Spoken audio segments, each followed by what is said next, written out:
dicevo prima a Bruno, che a me è capitato di vedere in alcune situazioni che la musica classica, nella sua perfezione, rappresenta anche una sorta di persecutorietà, perché io ho avuto occasione anche di dire altre volte che sapevo che Arturo Benedetti Michelangeli suonava dalle 10-12 ore al giorno e durante la notte continuava a fare sempre lo stesso pezzo che doveva essere assolutamente perfetto.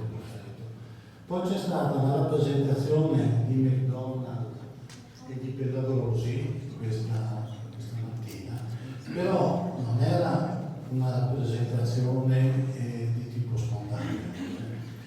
Questi erano due grossi musicisti che sono riusciti a dialogare l'uno con l'altro, come diceva Totò Russo, però con una capacità ed una competenza che i nostri utenti non hanno. Io vengo da un'esperienza di circa 5 anni con un gruppo musica e mi è parso che la situazione che si avvicinava di più alla caoticità, alla corporeità e alla spontaneità che si trovano nei gruppi di musica fosse quella che si è proposto da Chiara, no?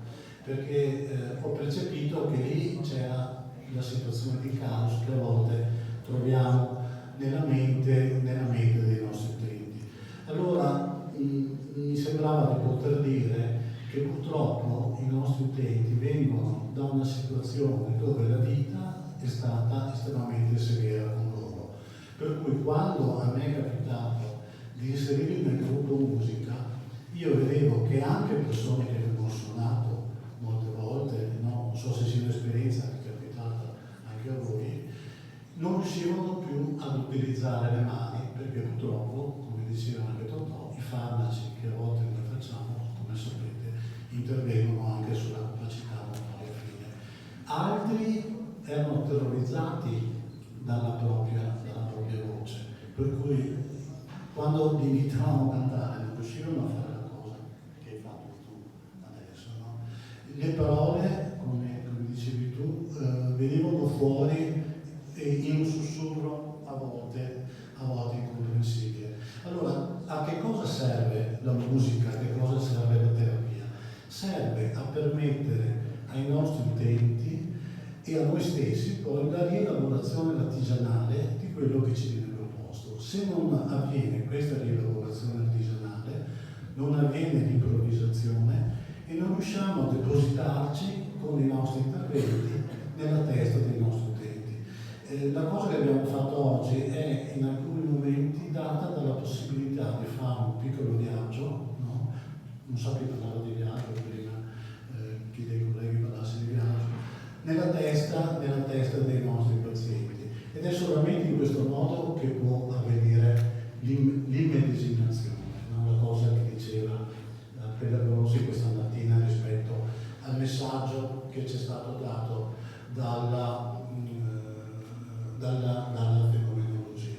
Per cui non spaventatevi di essere spontanei quando fate anche una terapia, però la spontaneità, qui uso un concetto correale, deve essere una spontaneità controllata, nel senso che se non c'è un percorso di attenzione rispetto alle cose che ci capitano dentro, delle volte non riusciamo a restare in contatto e in sintonia con quelli che sono i bisogni dei nostri utenti.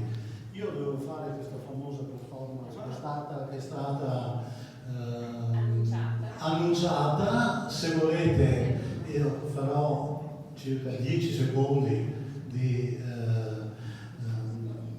reinterpretazione artigianale di una canzone di James Brown. Io come passione personale, quando ero ragazzo, suonavo la bossa nova, no? Per sapere, la bossa nova è un misto tra samba e jazz, lo suonavo recentemente, adesso purtroppo non ho più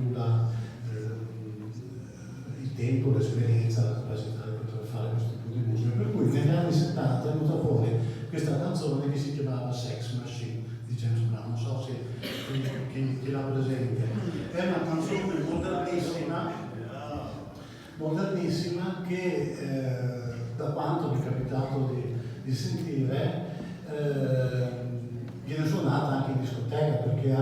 una ripetitività, un'ossessività nei ritmi che è molto simile alla musica house, per la quale naturalmente non ho una grandissima passione,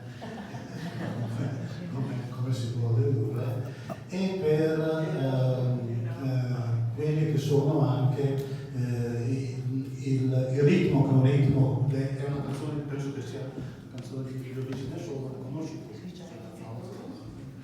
Allora, la rielaborazione artigianale che io con i miei amici avevo fatto in gioventù era questa. Noi chiamavamo questa canzone Sito Mare Becca. Non so se voi avete... C'è qualcuno che capisce, forse sarà un po' difficile da tradurre per il Donald, no? Non so se è capace di tradurre di inglese. Però siccome non sono un grande cantante, canterò 5 secondi, sapete. Chiamo Fabio D'Attilio che mi deve aiutare nella performance.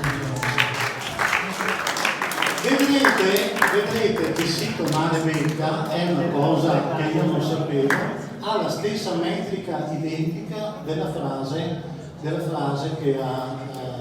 verrà proposta da Fabio. Mi diceva Bruno Grotto che Meneghello è stato un grandissimo sostenitore della vicinanza fra dialetto veneto e inglese.